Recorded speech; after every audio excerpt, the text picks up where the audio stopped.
यार ये पीछे वहां बनो यार यहीं थी वो यार मुंह खोल एक मिनट चुप करें जो कोई ना बिस्मिल्लाहिर्रहमानिर्रहीम। सब तो पहले कि मैं शुक्रगुजार हाँ अपनी मकामी पुलिस का SHO सिटी साहब का कि उन्होंने जो लालच देवना धोंक धांधली पैसे के जरिए वो अपने आप को कानून तो मावरा अदालत तो कानून तो अपने आप को बड़ा मुतबर समझते हैं कि साढ़े को कानून कोई शय है नहीं। और ये पहली दफा थे कि इनका शिकंजा उनका सख्त किया गया और SHO साहब ने साथ मुकम्मल तामुन किए। और मैं DPO साहब को और SHO साहब DSP खानपुर साहब को मजीद उम्मीद रखदा कि साढ़े मुलजमान को कैफे किरदार तक पुजे से और इन्हों को जिमें हुण उन्हें एक अच्छा इकदाम किए कार्रवाई की है असा मुद्दे को मुतमईन किए। हुण भी मैं इन्हों को तसल्ली देना कि कहीं किस्म की अब तुहाडे नाल जिहड़ी डंडी कहना लग से पुलिस की तरफों और असा ये जाननी चाहते कि मैयत रखते मैयत की भी तजलील करूँ तो पुलिस को भी मजीद ब्लैकमेल करूँ। असा चाहूँ कि पुलिस को नाल असा कापरेट करूँ को हकैक दसूँ। और शहरदार के कुछ लोग हैं सारे कुछ ताजरान वाले हैं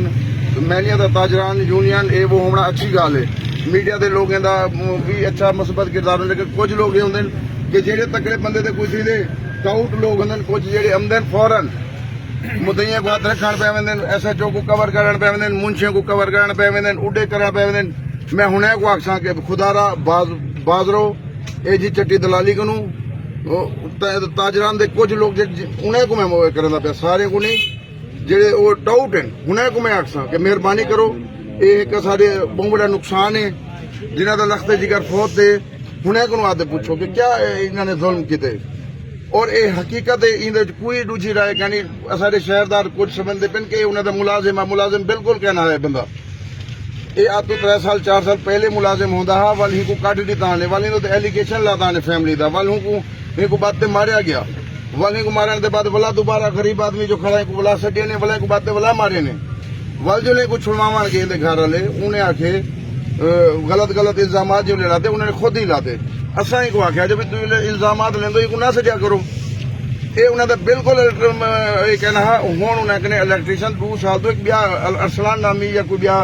होंदा है जी सारी मालूमात है कि वह है इलैक्ट्रीशियन ही को कल अहमद कलात तो फोन करते सडे ने नहीं गया बोला उन्होंने आते इथू चाहते गए मोटरसाइकिल उठे बोला वापस एक बोला दोबारा आए जो भाई जरा ना एक घर हूँ एक बंदा गरीब आदमी अपनी मजदूरी करें दे ही तो पहले जरा एक दफा थे मैं ही को आख्या कि यार जो इतने तेरे उत्ते इल्जाम हैं तू उत्ते सटे ना क्या कर यार मेरी आखे गरीब आदमी आ मेरे सटे ने जो मेरी बेटी ते जिदा सूट ईद के कपड़े मैं कपड़े की लालच ते गया पाया बोला जो ले गए बोले को कपड़े भी नहीं थे बोला को दिखे दे बोला काट छोड़े ने गरीब आदमी एक लालच जी है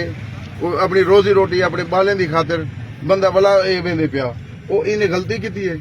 दूसरी गल है कि कई लोग आते जी हादसा हो गया वो भाई मेरे हादसा ठीक है हादसा अगर उन्हें नहीं निगाह नाल हादसा है सारी निगाह नाल कतल है। अगर हादसा ऐसा थे 1122 7 मिनट रेस्क्यू करे दिए 1122 आ गई साडा बंदा 121 नाल दे बैठे नाल वाली दुकान ते आके ने कि तुहाडा बंदा ढक्या पे उन्हें अपने फिरावे को फोन किए 121 नाल तू फिरा खानपुर पहुंच गए असा पहुंच गयूं वो दसेंदे नहीं जो मामला क्या है 1122 दे पुजण दे 3 मिनट के बाद 1122 ने रेस्क्यू नहीं किया पुलिस पुजी है उन्होंने शीशा नहीं तोड़न दिता ये सारी बरादरी है सारे हमसाए सारे दोस्त उन्होंने मनते प्रेशर तोड़ते उन्होंने डिवेल्प करते असा शीशा तोड़ते असा कटे बोला 1122 वाले ने रेस्क्यू किए उन्हें आखे जी शीशा तोड़न नहीं देते वो तो आखिरी दम तक गिन के मत जिंदा हो यानी कि बंदे दे पुरसा दे पुजान दे आधे घंटे बाद पुरसा ने शीशा तोड़े 1122 ने नहीं तोड़िया। अगर ये हादसा होंदे तो 40 बंदे की लेबर है हूँ शीशा तोड़ दे पिया कोई सिरे चोट कहनी लगी दम को फसिया रह गया दम घुटिया रह गया उनका चेहरा नहीं पछाणिया वेंदा ये हूँ पता नहीं 2 घंटे गुजार गया 3 साल तो बाद ही पता लगे इधर वो पहुंच गए इनका भांजा पहुंच गए वो उत्ते फ्लैट से फजदा वेंदे उनको सीधी गाल नहीं करते असा को कहीं क्या नहीं सजा असा को नाल वाले ने इतला दी कि छोकरा द्वारा ढक्या पे पता नहीं क्या है भला वो पुजे होंदे बाद सारे नाल कुछ हाली कुछ चीज़ां हैं जेह्ड़ियां मैं क्योंकि लेट पुज्जा साडे को मजीद हक़ काम ने और दोस्तें को प्रेस वाले को खेसा मेहरबानी करो ये 5-5 हज़ार गुना देखो मिलते रहे वेंदे आमदे रहे वेंदे लेकिन एक कम अज कम गरीब आदमी का जो कत्ल थी उन्हें इंसाफ की कोशिश करो। असा हुण भला आखसूं भला सारे दोस्तें का हथ खड़े कर दे के सो ये सारे का ही मुतालबा है।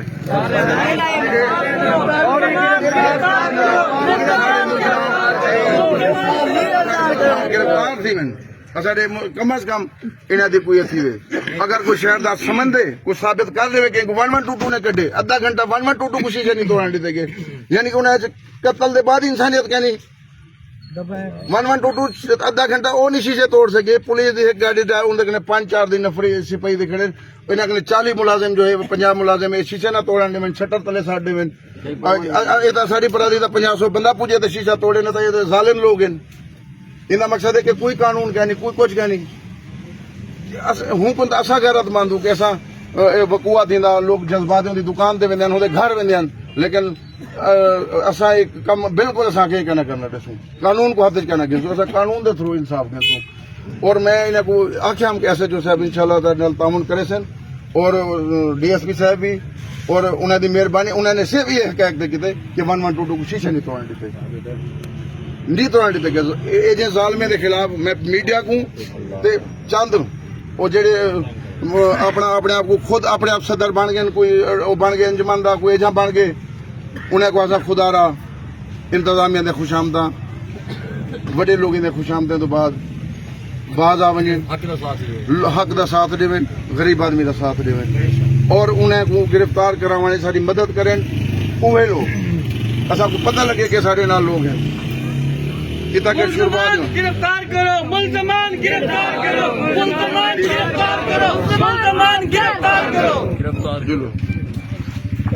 कलमा शहादत